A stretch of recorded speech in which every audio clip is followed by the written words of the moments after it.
Hello everyone and welcome back to another episode of the Very Cold Lasagna podcast, your filthy casual place for all those filthy casual takes on the world of sports. I am your host, DylanLasagna, just another filthy casual sports fan like you and me, and this is episode number 155 of this icy yet spicy podcast on, well, sports. Today, we got a good show for you all because it is the second and final part of our 2023 NFL season preview month. But wait, it's August though. Well, we're stretching it into August because we got two more divisions to cover here on Very Cold Lasagna. As well, preseason is just around the corner, ladies and gentlemen. Yes, that is right. We got preseason starting up real soon as, well, we are officially in August, ladies and gentlemen. Yes, football is officially back, partially at least. So... yeah, we got our first preseason game in the Pro Football Hall of Fame for those interested in that game. The Jets and the Browns, I believe, are playing in that game, but I don't expect either their starting quarterbacks, Aaron Rodgers or Deshaun Watson, to play in that game unless by miracle they do. But yeah, usually preseason's the time to see who will make the last cuts. It's only going to be one roster cut down this year. So yeah. We're going to get our first dose of preseason action this week in the NFL. So I'm excited to see how things shake up in the next month or so with some preseason action, Maine, even though it's more so like evaluation. But it serves as an appetizer of what's to come in September. So anyway, now to our actual business at hand, which is the episode topic of the day. And that is... well, we got two more divisions to cover in our NFL season preview, and we're going to talk about one of them here, and that is the AFC South division. So we're going to be talking about that here in this episode of Very Cold Lasagna. And before we do, a little bit of housekeeping per sorts. If you want to follow me on social media, on Twitter and Instagram at Very Cold Lasagna. Oh wait, it's not called Twitter anymore. It's called X, but we don't refer to that here. Because I don't like that branding. I seriously don't.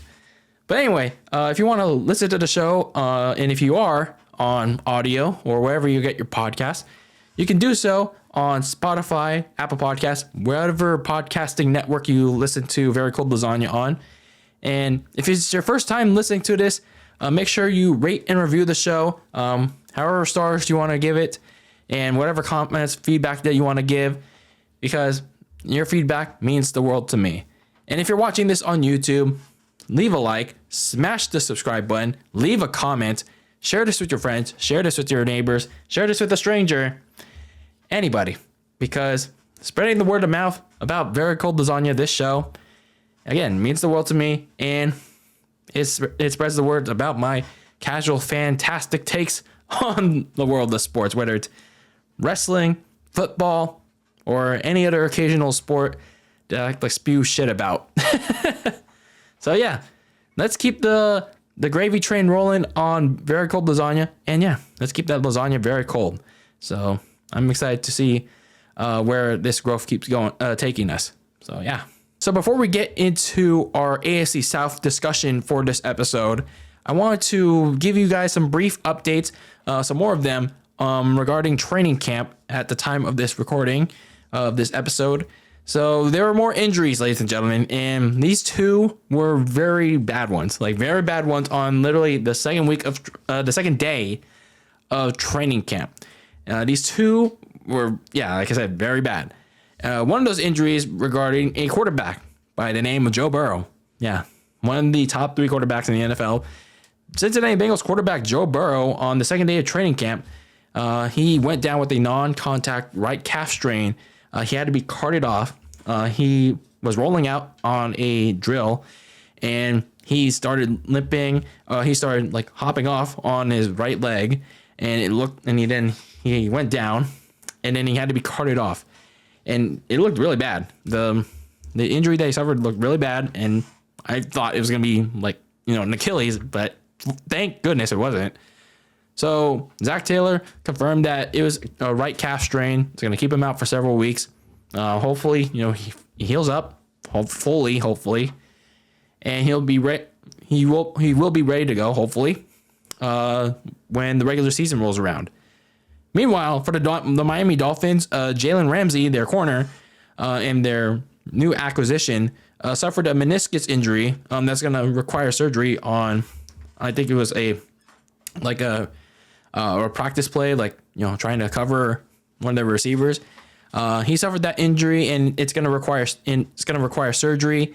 And he decided to go for the full procedure rather than the partial procedure. So he's expected to miss most of the regular season. So while it's definitely a loss for the Dolphins defense, considering that Jalen Ramsey, not exactly kind of winding down at his age, but still one of the better corners in the league. It's still a better decision health-wise. So he's expected miss most of the regular season. He's expected back until, at least from what I read from guys like Rappaport and Schefter, until December. So that's your injury news from there. And then some other news around the league. Panthers head coach Frank Reich officially made the decision in regards to the quarterback situation. Well, if there was one. He named first overall pick Bryce Young the starting quarterback last week. So he's the official starting quarterback. So for all you Panthers fans out there, no need to panic anymore. There was nearly no discussion prior to the start of the preseason. Bryce Young is now your official starting quarterback. Now he has to go out there in preseason and show that he's worthy of that spot. So it's going to be interesting how he plays that out. So that's basically all your training camp updates that I have for now. If there's any more updates in the final AFC and NFL season preview episode, we'll see if there's going to be any left. But that's it for now.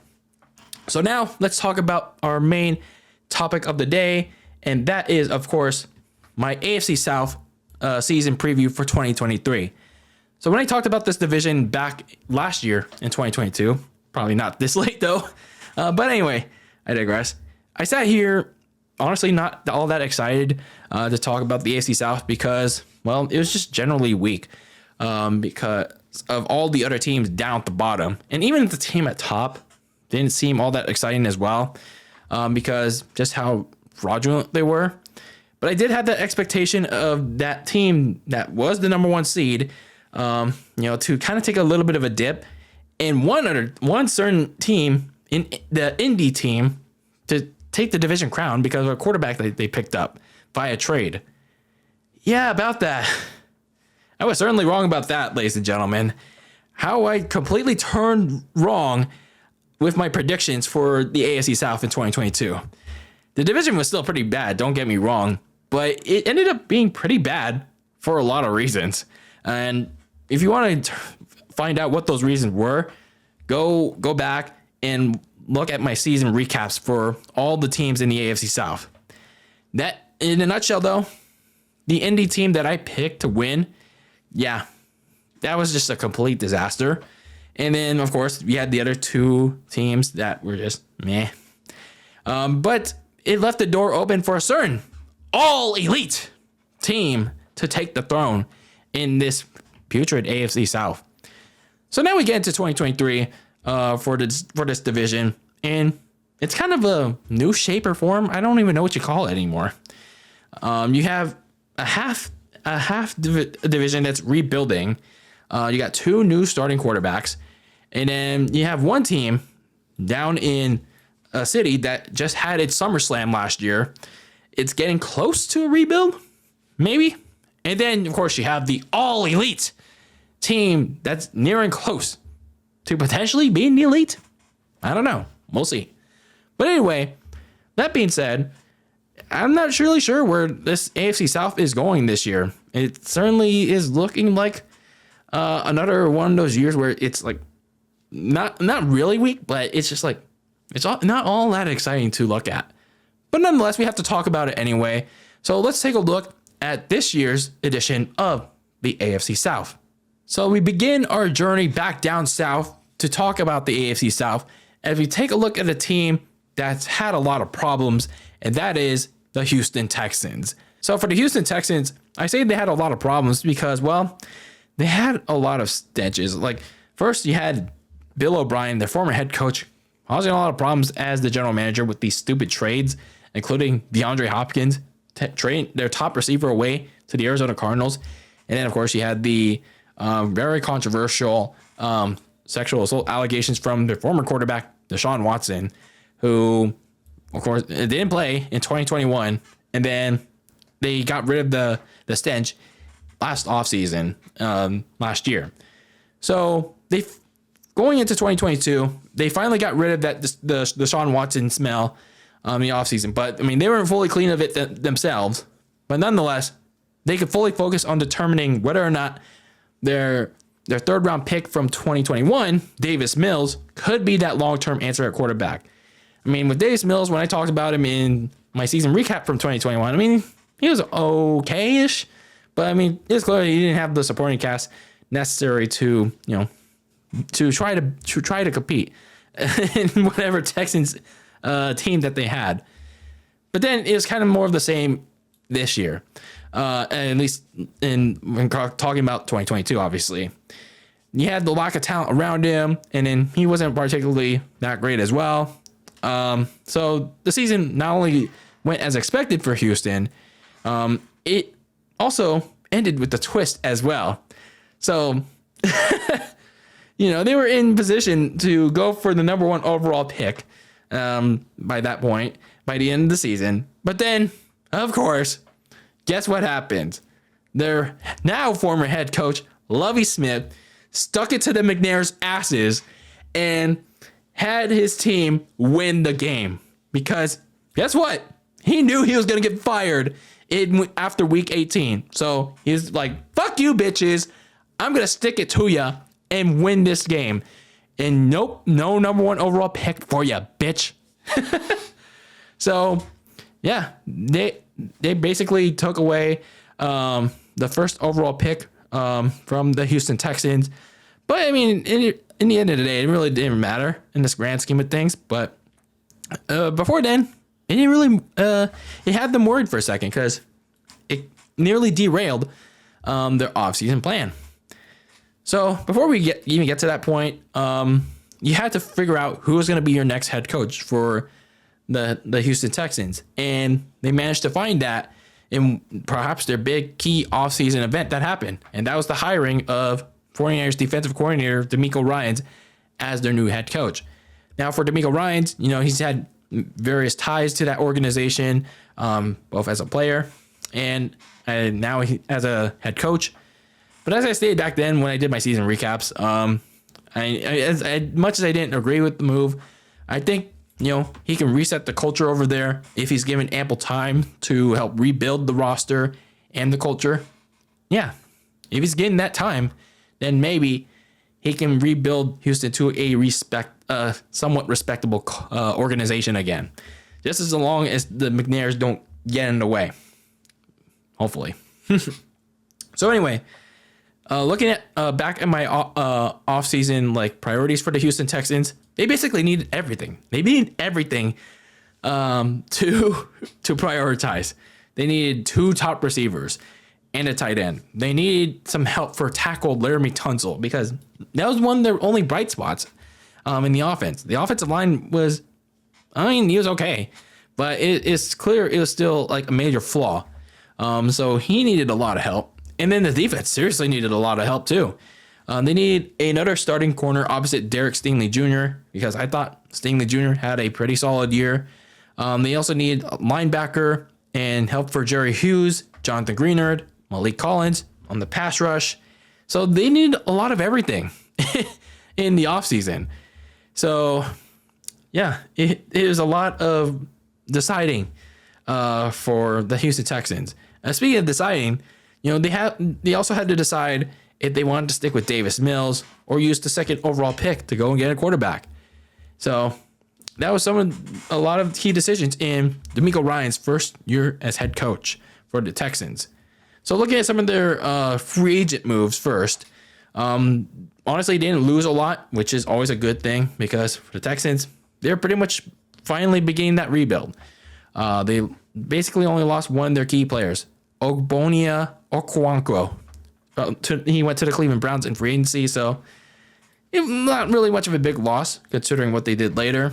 Looking at some of their free agent additions, perhaps the biggest one for their secondary was stealing away Jimmy Ward from the 49ers. So once DeMeco Ryans went to the 49ers, went to the Texans, so did Jimmy Ward. I think he's going to be a big get in terms of leadership and, a mental and emotional support for that young defense.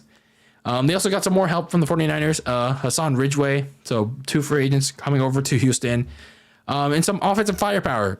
Receiver Robert Woods from the Titans, he didn't really pan out in Tennessee.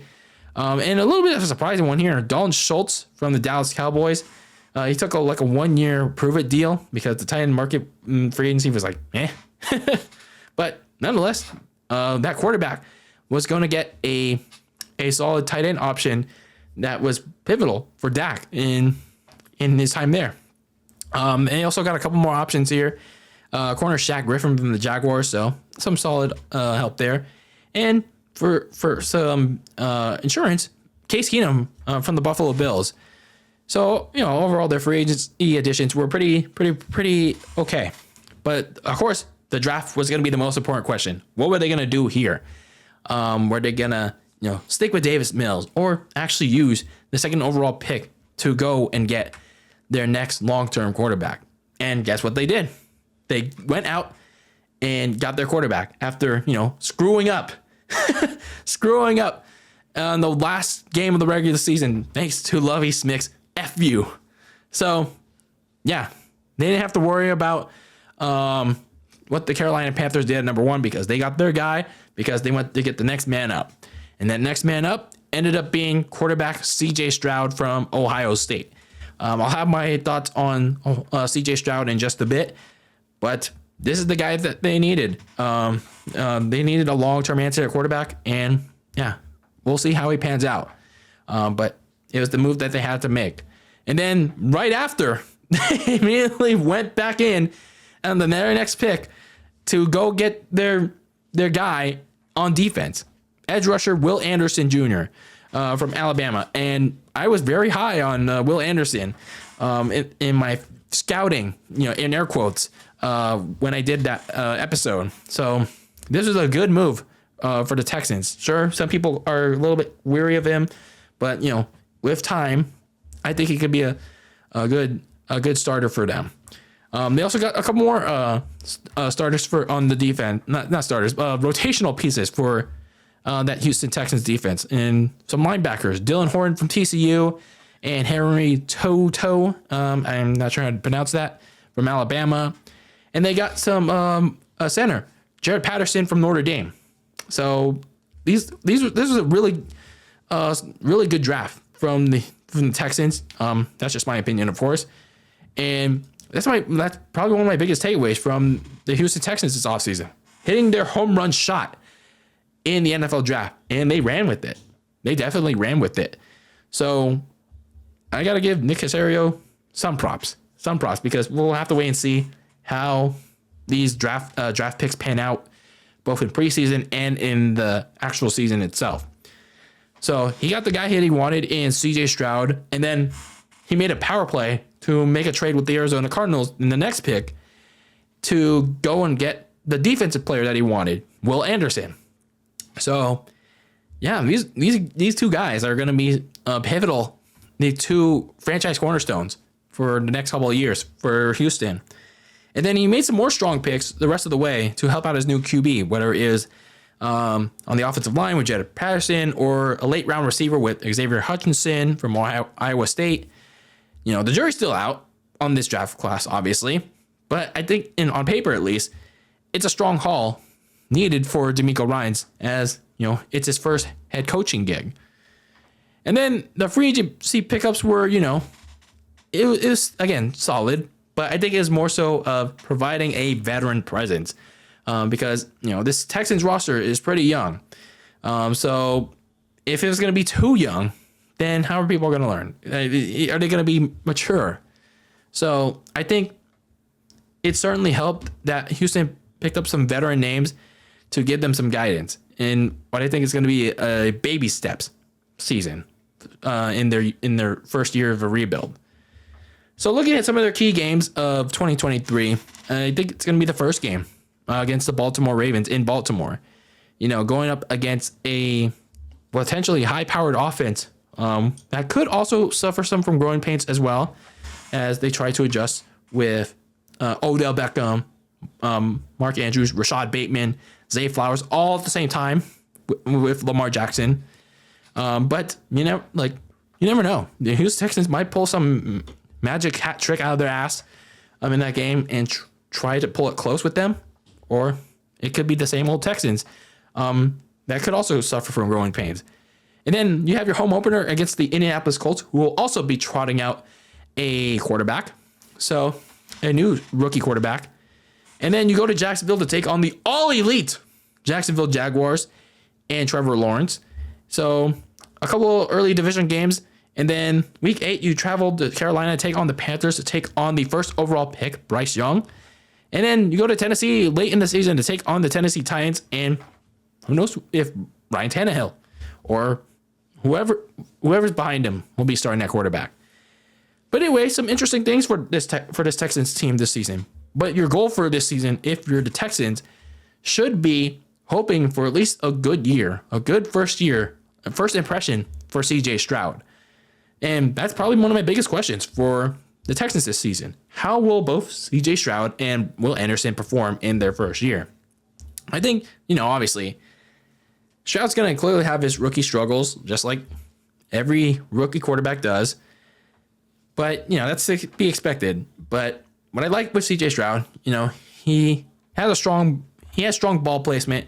He's smart with the football. He has a lot of good escapability in the pocket. So, just like with every rookie quarterback in the NFL, they're raw.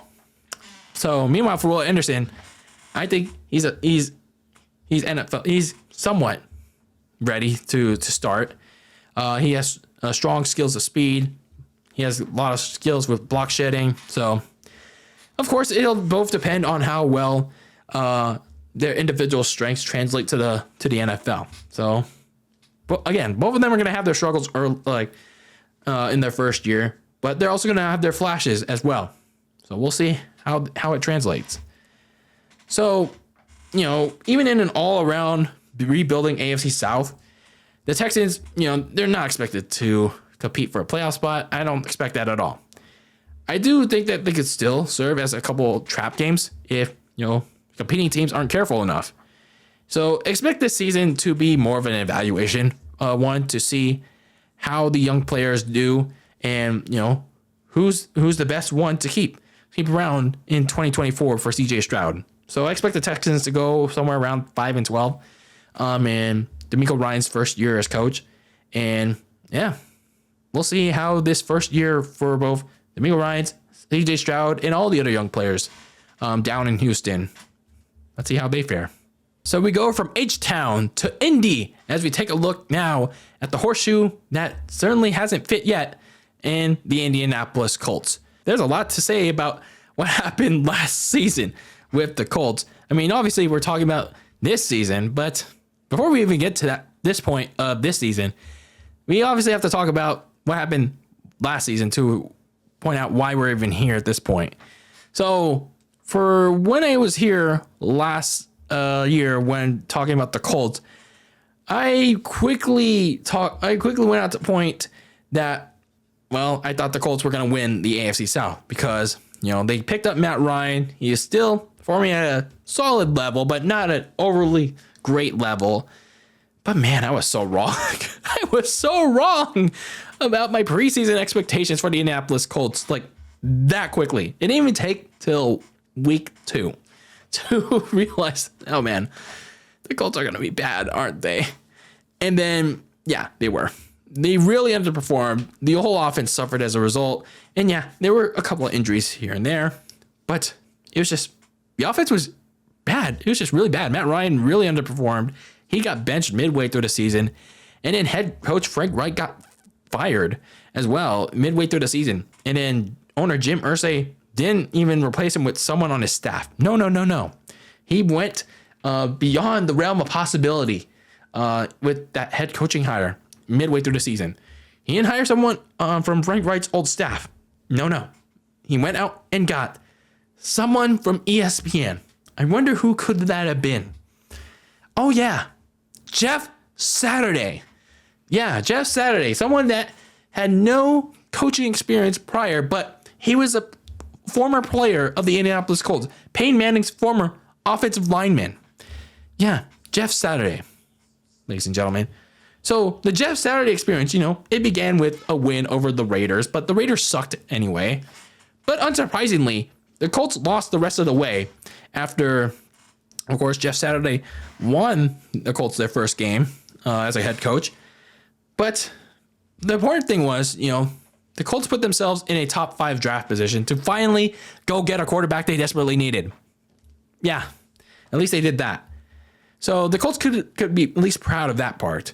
And, of course, that was my top priority for the Indianapolis Colts in the offseason. Use the 4th overall pick that they got to finally grab a long-term quarterback. No more go and trading for another team's quarterback. No more go and getting an older quarterback like Phillip Rivers. None of that.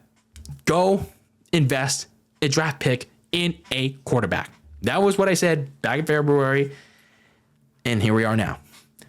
So then you had to use the other remaining draft picks to build around that quarterback because there were still some issues with this team that affected them in 2022. So looking at some of their offseason events that happened with the Indianapolis Colts, of course, they fired Frank Reich for whatever stupid reason, but they went out to hire Eagles offensive coordinator from their Super Bowl team, Shane Steichen, as their new head coach. Obviously, he had a lot of key factors in coaching up Jalen Hurts to be a MVP candidate in 2022. So who knows? Maybe he could do the same. Obviously, being a coordinator to a head coach, it carries different, but we'll see. We'll see how he does as a head coach. And then, this one just was out of the blue very recently. Jonathan Taylor, who was in the midst of contract extensions talks with front office, Jim Irsay. Yeah, just like days ago, he requested a trade. And yeah, those contract extension talks stalled, and it was just soured even further with a tweet from the owner, who was degrading the current situation with running backs not getting paid enough or not getting the contract extensions in this past offseason. Like, ooh. And this like my stance on running backs, some of them are replaceable, but others like Jonathan Taylor, and I guess Josh Jacobs to a degree, they're not. They are not, man.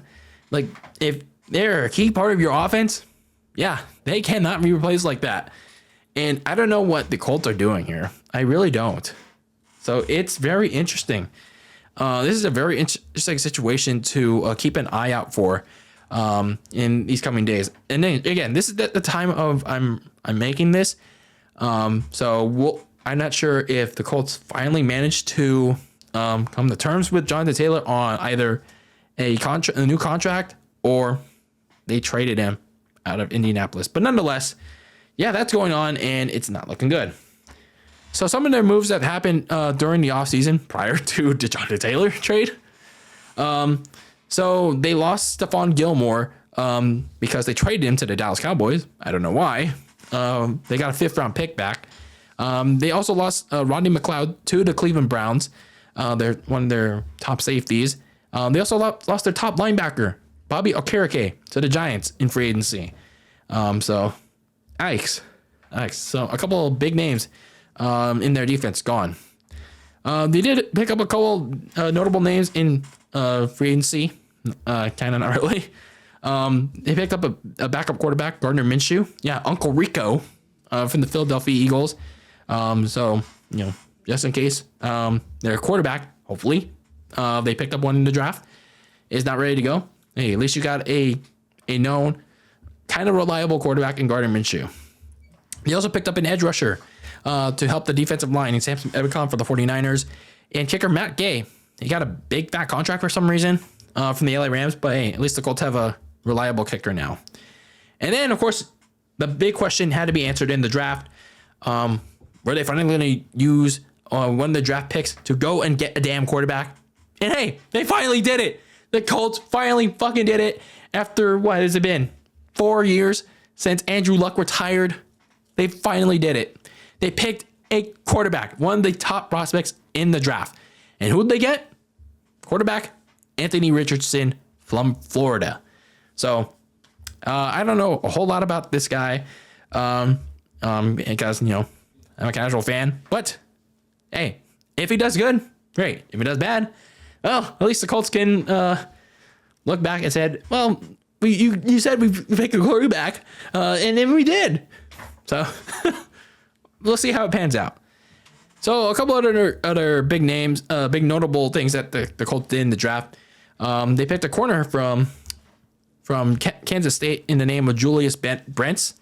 Receiver Josh Downs from North Carolina, so he should certainly help Michael Pittman Jr. and Alec Pierce. So yeah, some help in the receiving game as well. And then an offensive lineman by the name of Blake Freeland from BYU, and a swing defensive lineman Ade Bauer. I'm sorry if I'm mispronouncing that, from Northwestern. So obviously for the Indianapolis Colts, these draft moves were to basically help out your new quarterback, Anthony Richardson. And, you know, looking at some of these moves that the Colts made in their offseason, it's clear that your goal is to hope for a strong year from your first-year quarterback, Anthony Richardson. But is he going to start? Is another to begin the year is another story. That remains to be seen. But what I took away from the Colts this offseason is that, well, obviously it's the big one. They finally smartened up and drafted a quarterback. So, hey, better late than never, right? They finally embraced the rebuild. They finally, is it a soft rebuild? A full rebuild? Well, I guess I could consider it soft rebuild. Because, hey, it took them 4 long, stubborn years since Andrew Luck retired. But, hey, they finally got their heads out of their asses and accepted that they needed a cornerstone guy under center. And whether Anthony Richardson is the guy, we'll see. And they actually took steps to build around Richardson. They had these day 2 and 3 picks, and they used it to their advantage. And looks like a lot of them look like potential building blocks for the future. They needed a tackle to help out guard Quentin Nelson and center Ryan Kelly. And yeah, they got that in Blake Freeland on day 3. He could look like a steal. And then they got some receiving help, like I mentioned, to help out Michael Pittman and Alec Pierce. You know, Chris Ballard, you know, he gets a lot of flack for not helping out his quarterbacks, and rightfully so. But hey, he finally saw the writing on the wall that he needs to help out his guy, Anthony Richardson. So small props to him. But man, that running game is going to take a big hit if Jonathan Taylor does not agree to a contract extension. So yeah, I wonder what they're going to do there. It's going to be interesting. So looking at some of their key potential games for 2023, they host the Jacksonville Jaguars to start the season. So whether it's going to be Anthony Richardson or Gardner Minshew that starts the season, yeah, it should be an interesting start considering whether or not Jonathan Taylor is going to be with them.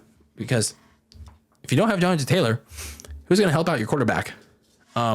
Because it basically becomes a passing offense to if Anthony Richardson is not ready to go, ready to sling that ball out. And then you have to go to Houston to play the Texans. And yeah, I hope you don't get a repeat of week 1 in that game. That's all I remember. And then you go to Baltimore to take on the Ravens. And that could be a tricky game depending on how things go there. But again, I don't really expect the Colts to compete all that much. And then week 5, you host the Tennessee Titans, and well, at least for the Colts, they at least somewhat compete with Tennessee in these kind of division games. And then week 18, you host the Houston Texans. I don't know. I just put that there just for shits and giggles, considering what happened last year. And then, yeah, as I look at the Colts going into the season, obviously it centers around Anthony Richardson. How's he going to perform in his rookie year? I think he has a lot of upside with his mobility, his football IQ, his arm talent. But he's a little bit more of a raw prospect than his fellow peers that were drafted before him. So it's going to be interesting. And, it depends on whether he starts at week 1. Is he going to be the quarterback from the get-go?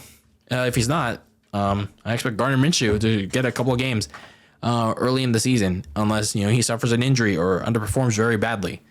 So we'll see. We'll see how Anthony Richardson does. And then, can the defensive line make up for a mysterious secondary? Because keep in mind, the secondary was hit hard with injuries last year, especially the linebacker, Shaq Leonard. I expect Shaq Leonard to come back.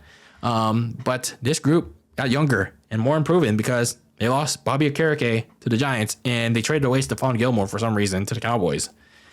So the defensive line is going to have a lot of work on its hand, double time, to mask the inexperience of the secondary.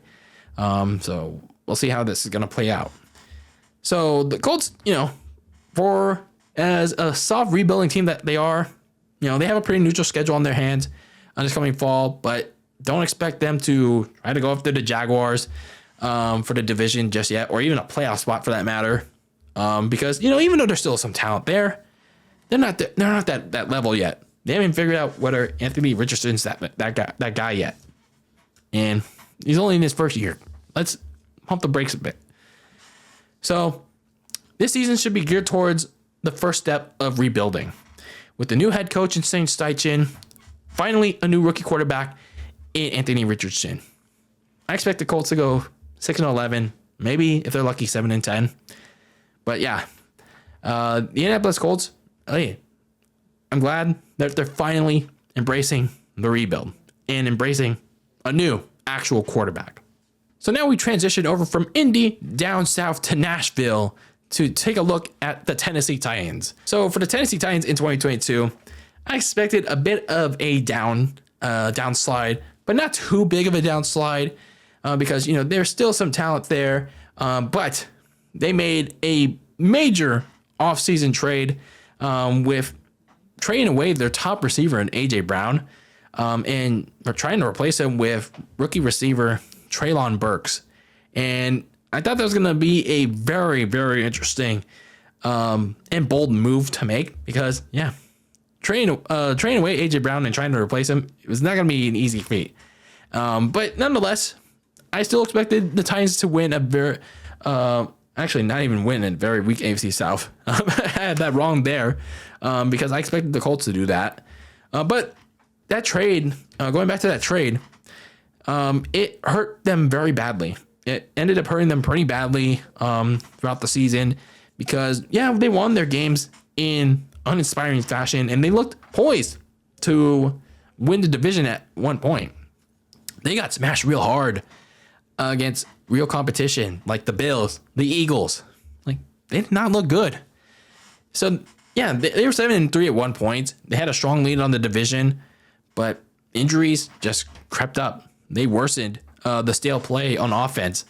And one of those injuries were to quarterback Ryan Tannehill. And Tennessee would eventually lose out on the AFC South to the Jaguars in that Week 18 game. And, that was it for the Tennessee Titans 2022 season. They went 7-10 in that very weak division. And, you have questions about this team. It's a pretty stale team, to be exact. And there were questions on whether or not they'd keep Ryan Tannehill. Maybe even keep Derrick Henry because they tried to trade him too in the offseason. So a lot of questions abound for this team. And one of my goal for this team this season is, if you're going to try to keep the band around for one last go around is, you got to salvage at least one last playoff run with Ryan Tannehill, Derrick Henry. Because, you tried to get rid of both of them this past offseason, and it didn't work. So some of my team needs for the Tennessee Titans this past offseason include rebuilding the offensive line because it was really bad. It was really bad. Not not only because of the injuries, but the age just started to show, man. Either it was the age or the injuries, or they just did not play great. They also needed to get more wide receivers to go alongside Treylon Burks because obviously there's Robert Woods was kind of disappointing, and there's no one else after him. And then they had to bolster up the secondary because of also injuries as well. So some of the things that happened during the offseason for the Tennessee Titans, they fired the offensive coordinator, Todd Downing, because, well, he was one of the key reasons why the Titans offense was so one-dimensional. Why there's so many checkdowns in the offense. Why they relied so much on Derrick Henry. The offense was pretty one-dimensional because of Todd Downing. So they promoted passing game coordinator Tim Kelly to the position. And, well, I'm no expert, but we'll see how it plays out, how the play calling is different. But, yeah, we'll see how it plays out. And then a front office move to be sorts. John Robinson got replaced. He got fired late in the season last year. He got replaced by former 49ers executive Rand Carthon to be their new general manager. And yeah, Rand Carthon went to work in the offseason like pretty early on. They released aging center Ben Jones early in the offseason. And then they also released tackle Taylor Lewan, who later went on to the Kansas City Chiefs. Then, yeah, so 2 key members of the offensive line were gone, like then and there. So some other key free agency losses for the Tennessee Titans. Guard Nate Davis went to the Chicago Bears, so the offensive line continues to get weaker for the Titans. And then on defense, linebacker David Long went to the Miami Dolphins, and then edge rusher Bud Dupree went to the Falcons, although he was recovering from an ACL injury. They also released Robert Woods, who later on went on to the Houston Texans. And then they also released Randy Bullock, their kicker. So who did they add? Who they add to try and like cover up these losses? They at least added Sean Murphy Bunting from the Tampa Bay Bucks. So a key part of that Super Bowl offense a couple of years ago for defense, for the Tampa Bay Bucks. They also added Andrew Dillard from the Philadelphia Eagles, a tackle who didn't get a lot of playing time, but when he played, he's actually pretty solid for them. Edge rusher Arden Key from the Jaguars, so not a bad move there. Linebacker Azeez Al-Shaair from the 49ers. So this could end up being a pretty good move for the Titans because Al-Shaair was one of the key linebackers in that 49ers defense alongside Dre Greenlaw and Fred Warner. So Al-Shaair could be a big factor in the key adrenaline rush the Titans need. And then in the draft, they went to work with the offensive line and tackle Peter Skoronski from Northwestern. So the Titans at least went to work addressing the problem that was the offensive line. It's just a matter of, they still need help in the interior. And then another surprising move here. Quarterback Will Levis. They picked another quarterback. I didn't know why they picked Will Levis from Kentucky when they had Malik Willis. Why? I don't get it, because based on one very poor start in Kansas City, like you knew what you were getting in Malik Willis. You knew he wasn't ready last year. He was a pretty raw prospect, so I'm not sure why he went out and got another one. Like I don't get it. I really don't get it. So anyway, they used a second round pick on that. They also used the running back in Ty J. Spears from Tulane, so just in case Derrick Henry gets hurt. And then tight end Josh Wiley from Cincinnati, so certainly could use a tight end there. So looking at the Tennessee Titans, offseason overall, my biggest takeaway from it is that, they try to trade away Ryan Tannehill, or you can't release him. And then you try to trade away Derrick Henry, but that didn't work either. I just look at this whole thing as that it could look like that the Titans could be done with them afterwards, because, for as a magical run that the Titans had with Ryan Tannehill in 2019, and, they got to the top seed in 2021, it's just like, it feels like you reached that ceiling with Tannehill in pretty much every other year. it's like he can only take you so far that, yeah, you can't really go anywhere else with them. And then, like, Tennessee, he tried with Malik Willis, but I don't know. I still, like, for as much as they rave on his improvement in the offseason, like, I just feel like drafting Will Levis seems like, it doesn't work. Like, they said they basically admitted that Malik Willis didn't work. So, and I blame a lot of that on coaching and the roster issues, but we'll see. We'll see. They still have Malik Willis on the roster. They still have Will Levis there. It's like, why did you draft Will Levis in the first place if you knew Malik Willis is going to improve, to their eyes at least? So, I mean, we'll see what happens, but I'm looking at this as if they're preparing to get rid of Ryan Tannehill and Derrick Henry after this season, but they better make the most of it. They better make the most of it for both of those guys.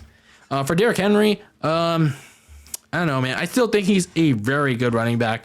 But the problem is, it's just like, maybe there's concern that he is starting to not be as healthy as he once was, or not be as effective as he once was. But, I blame a good amount of that on the offensive line, and maybe Derrick Henry's, power. But either way, the fact that they were trying to trade him in the offseason is just like kind of concerning.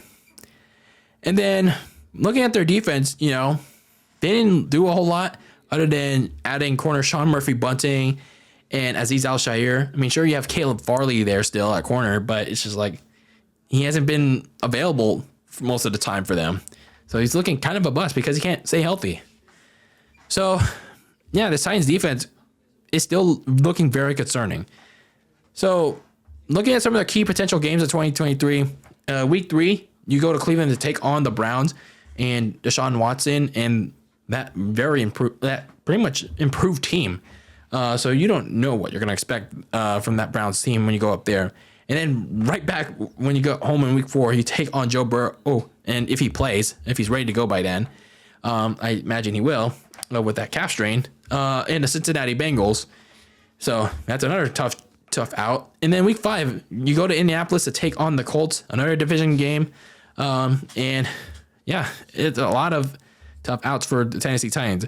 And then week 11, much later on, you go to Jacksonville to take on the Jaguars, the division leaders from last year, and Joe Burrow. So, yeah, I really wonder if this is going to be the last dance for both Ryan Tannehill, Derrick Henry. Like I said, it's like for Tannehill, they added Malik Willis last year. They added Will Levis this year for whatever reason. So it's like, have they reached their ceiling with Ryan Tannehill as quarterback? And then for Derrick Henry, it's like, are you sure? Are you sure they want to keep him around? Like, because, well, they don't trust him to be healthy for whatever reason. Like, I don't know. And then at some point, does Malik Willis or Will Levis, it sounds confusing, do they enter the picture at some point this season? Either because Ryan Tannehill gets injured, or he doesn't perform as well or very poorly. It's going to be interesting how this quarterback situation pans out, because, well, they have 3 now, and they drafted 2 in the last 2 years, including this year. So it's going to be interesting.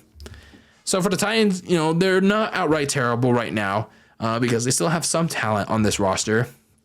But I think they're one step closer to a rebuild, considering the offseason actions in regards to Ryan Tannehill and Derrick Henry and the moves made around them. I do think the Titans will win a couple of games since they're playing both the rebuilding Colts and the Texans. They might split some wins there. They're also playing the rebuilding Panthers and the Bucks in the NFC South. But I do think they're going to have some tougher outs against some very tough opponents that they won't be able to match up with because, well, if the offense is still one-dimensional under their new offensive coordinator, then, yeah, it's pretty much going to be the same song and dance as 2022. Yeah, it's just Derrick Henry, and that's it. So I expect this team to basically match the record 7-10, if not worse than that. So for the Titans, yeah, enjoy it while it lasts, I guess. If this really is going to be the last dance for Ryan Tannehill and Derrick Henry down in Nashville. So we now wrap up our AFC South 2023 season preview by taking a look at the team that made a surprise run late in the season to win this very weak division last year, but nonetheless they won it and actually made it as far as the second round of the playoffs. And that team went from all elite to, well, still being all elite. And that is the Jacksonville Jaguars. So for the Jaguars, they made a rare smart move in hiring Doug Peterson as their new head coach, upgrading from the controversial Urban Meyer in that very poor season in 2021. But they made an upgrade to go and get Doug Peterson, an actual experienced head coach who won a Super Bowl back in Philadelphia in the 2017 season, and hopes of being the guy to help Trevor Lawrence's development. And certainly it did. It took some time, but they made a late season push after a very poor first half of the season.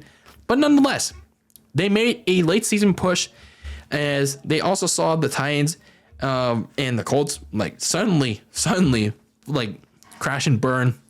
And they took full advantage of that opportunity. They won a couple of quality games, and including one to the Dallas Cowboys. In week 18, they seized the moment, even though they didn't really play that well either, but they still seized the moment against the Tennessee Titans and clinched their first division title in a couple of years. And then in the playoffs, they came back from a 28 to nothing deficit in the first half, and actually won the game against the Chargers. And yeah, they came up short against the Kansas City Chiefs, but that's what experience gets you. That's what inexperience gets you. But now they have that experience of being in the playoffs against the eventual defending Super Bowl champions, and hopefully they will learn from that. So for the Jaguars, they finished their season 9-8, but they finished as the reigning AFC South champions, and they made it as far as the divisional playoffs, where nobody expected them to be at that point. So for the Jaguars and for Trevor Lawrence and for Doug Peterson, you obviously want to make a deeper playoff run in 2023. Looking at some of their offseason priorities that I had for them, you had to upgrade most of your defense because it wasn't that great in 2022. Even when they were on that late season stretch, there were some concerns that I had, like the secondary, outside of a couple players, it was not great. They had a hard time covering opposing receivers. They gave up a lot of big plays, and the pass rush, they struggled at times too. And then they also had to retool the offensive line because they also had a little bit of trouble protecting Trevor Lawrence, and some of their offensive line members had a down year. So those are some of my priorities for the Jaguars if they wanted to have a chance to make a deeper playoff run. Looking at some of their offseason events for the Jacksonville Jaguars, they did get some big help back in the offense, and that was receiver Calvin Ridley, who they traded for, I believe it was last offseason, but he was suspended for the whole season last year because he was gambling on Falcons games when he was still a member of Atlanta during the 2021 season. So they had no Calvin Ridley last year, but they'll have him this year. So he was reinstated by the NFL. And then unfortunately though, that came with the loss because left tackle, one of the key left tackles, Cam Robinson, he was suspended 4 games for violating the NFL's performance-enhancing drug policy. So that's a big loss for their offensive line, and yikes! I hope they're going to be ready for that because without Cam Robinson, this offensive line is going to be kind of fucked. So, looking at some of their offseason moves for the Jacksonville Jaguars, one of the big losses that they incurred on the offensive line was losing Jawan Taylor to the Kansas City Chiefs. It's not good. They also lost Arden Key to the Tennessee Titans. I'm not sure why they let him go. And corner Shaq Griffin and receiver Marvin Jones, they released them. So a little interesting there. They did re-sign tight end Evan Ingram. He was on the franchise tag, but they came to a long-term deal. So one of the key weapons in that offense late in the season for Trevor Lawrence. And then safety Andrew Wingard, one of the solid defensive players for that Jaguar secondary. Some of the auditions on free agency in the draft. Backup running back Dearness Johnson from the Cleveland Browns, so he's replacing James Robinson to back up Travis Etienne. And then offensive tackle Josh Wells So I guess he'll be a replacement for Juwan Taylor. And then they added kicker Brandon McManus, who was released by the Denver Broncos. So, I mean, not a pretty quiet free agency for Jacksonville. But I guess they were tight on money. So looking at the draft, though, they at least did their due diligence there, I guess. But it looks a bit concerning, though. They added an offensive tackle, which they did need, Anton Harrison. And they also added a linebacker by the name of Ventrell Miller from Florida, and an edge rusher by the name of Tyler Lacey from Oklahoma State, and a swing offensive lineman by the name of Cooper Hodges from Appalachian State. So, well, they added depth in the offensive line. I just feel like, man, I just hope that these pan out because, yeah, I'm not sure why they didn't address the interior. Why didn't they go after guards? Because the interior that currently has Brandon Sheriff and Ben Barch, they weren't exactly a wall, and it wasn't a wall that couldn't stay healthy either. So the center Luke Fortner, I just hope that he's ready to improve in year 2. So that interior, I'm kind of concerned about for Trevor Lawrence because he got hit sometimes, but there's definitely some concerns, especially considering that Cam Robinson is out with the suspension, and there isn't really a viable temporary option unless Anton Harrison or Cooper Hodges suddenly becomes the greatest tackle ever. I'm just kidding. They become viable. They become viable in the interim. And then my other takeaway for the Jaguars this offseason is why didn't they address the defense? They didn't really address the defense that much. I mean, they addressed some part of the defensive line, but why not the secondary? Because it was a clear reason why they lost so much to start the season last year, and in the divisional game against the Chiefs. So it was very questionable, or not, depending on your perspective, on why General Manager Trent Baalke didn't address the defense top down, especially in the secondary. They needed corners opposite Tyson Campbell because the outside and slot spots, they were getting roasted repeatedly. Did you not see the game against Kansas City or the game against the Chargers when they were down 28-0? And then the pass rushing positions, like I said, they added a couple depth pieces, but yeah, they still need help. They need a prayer that Trayvon Walker from last year, and then last year's linebacker Devin Lloyd, they pan out because they had decent years, but they could certainly pan out better. So looking at some of their potential games for 2023, they go on the road to start the season to play, if it's going to be Anthony Richardson and the kind of rebuilding Indianapolis Colts. But like I said, with the Colts, at least they're embracing the rebuild. But for the Jaguars, you can't underestimate the Colts because they got in trouble for that last time. And then week 2, you take on the Kansas City Chiefs and the defending Super Bowl champions. You have to play your A game against the Kansas City Chiefs in that divisional playoff rematch that this time around, the Jaguars are on their home turf.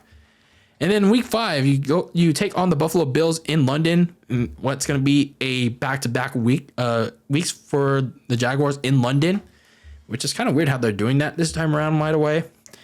They're hosting a London game, and then they're the technical road team against the Bills in London. Kind of weird how they're doing that. I don't know. And then week 10, you host the San Francisco 49ers off both teams' bye weeks. So another big challenge there for the Jaguars trying to take on the 49ers pass rush, and especially considering if the Jaguars offensive line is not good still by that point. And then week 11, you host the Tennessee Titans, depending on how they are by that point. Maybe you can steal a win there or not, but we'll see. So some of my biggest questions surrounding the Jaguars this season, are there any potential good surprises in that Jaguars defense? Is there going to be a good corner opposite Tyson Campbell? Is Trayvon Walker or Devin Lloyd going to break out in 2023? Or is Josh Allen, the linebacker, gonna be the breakout star?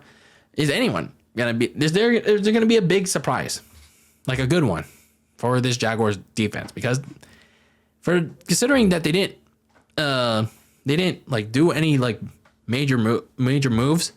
They did add depth pieces, but it's like they should have done more. They should have done more in the offseason. And if not, can Trevor Lawrence and that offense make up for what could be a pretty bad defense?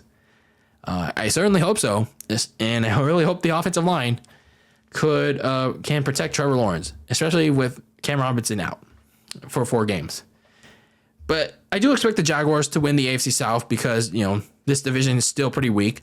But considering what they didn't do in this past offseason, I don't expect them to make it past the divisional playoffs if they even get to that point. Because the front office, they didn't do their due diligence to get them past that point. They didn't build them to get to an AFC Championship game again. And yeah, because of that, don't expect the all elite Jacksonville Jaguars. If they do make the playoffs, or if they even win the division, I expect them to make it past the divisional playoffs.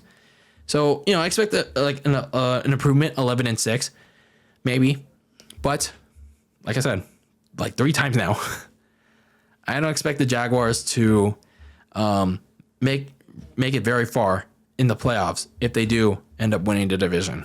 And with that is the end of our 2023 NFL season previews, part 7. Yeah, that's how it is with my fingers. Part 7 of our 2023 NFL season previews, talking about the AFC South division. And that was the Tennessee Titans, the Jacksonville Jaguars, the Indianapolis Colts, and the Houston Texans. If you're a fan of either of these teams, or an NFL fan in general, that is interested in either of these teams for whatever reason, let me know your thoughts, your comments, your takes on all 4 of these teams and how you think they will do in this upcoming 2023 season in the comments on YouTube, or send me a message on social media at Very Cold Lasagna. And yeah, I'd like to know your thoughts. Let's start a conversation up, and either you agree or disagree with me, I'll take a look at them. But anyway, we're almost at the very end of our NFL season preview month, as we're getting deeper. And not deeper as I mean in getting started with the preseason, fully. When we wrap up NFL season preview month, we are going to wrap it up with the division that's going to be almost as near competitive as the AFC North, and that is the AFC East. But that's another story for another time in the next episode. So yeah, I hope you're all ready for it. I hope you're all ready for the end game of our 2023 NFL season preview month, and that comes in the form of my preview of the 2023 AFC East division. But I hope you enjoyed this preview of the AFC South division and this episode of Very Cold Lasagna, episode number 155 of this icy yet spicy podcast on the world of sports. I'm your host and just a regular casual fan, DylanLasagna. And thank you for tuning into this episode. Keep the lasagna very cold in the fridge with your takes on the world of sports, whether it's wrestling or football or any other sports that I talk about. And yeah, follow me on social media or listen to this show wherever you can. And yeah, keep spreading the word of mouth about this show. Let's keep the gravy train rolling. And yeah, until next time, until the next episode, peace out.